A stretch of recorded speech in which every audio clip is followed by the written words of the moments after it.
حدیث نمبر 888 عن عبد الله بن عمر رضی اللہ عنہما قال قال رسول اللہ صلی اللہ علیہ وآلہ وسلم ان للہ خلقا خلقهم لحوائج الناس.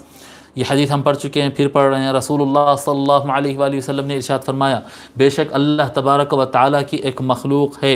اللہ تبارک و تعالیٰ کچھ لوگ کو ایسے خاص پیدا فرماتا ہے، خلقہم لحوائج الناس، اللہ ان کو پیدا ہی فرماتا ہے تاکہ وہ لوگوں کی مدد کرے، لوگوں کی ضرورتوں کو پوری کرے. کچھ لوگ ایسے ہوتے ہیں جن کے یعنی کوئی پریشانی، کوئی مصیبت، کچھ اونچ نیچ آئے تو فوراً ان کا نام ذہن میں آتا رہے بھائی ان کے پاس جاؤ کام ہو جاتا.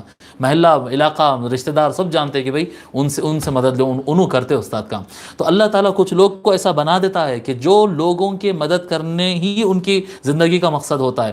فرماتے یفزع الناس الیہم فی حوائجہم، لوگ اپنی ضرورت اور پریشانیوں کے وقت ان کی طرف پلٹ کر جاتے ہیں، بولتے ہیں نہیں ان کے پاس جاؤ انشاءاللہ تعالیٰ کام بن جائے گا. فرماتے اولئک الآمنون من عذاب اللہ، یہ جو اس طرح سے لوگوں کی مدد کرتے ہیں اور مدد کرنے کو اپنا زندگی کا مقصد بنا لیتے ہیں، یہ وہ لوگ ہیں جو اللہ تعالیٰ کے عذاب سے خود کو محفوظ کر چکے ہیں. اللہ تعالیٰ ان کو محفوظ کر دیتا ہے، اللہ کا عذاب کبھی ان کو نہیں لگے گا.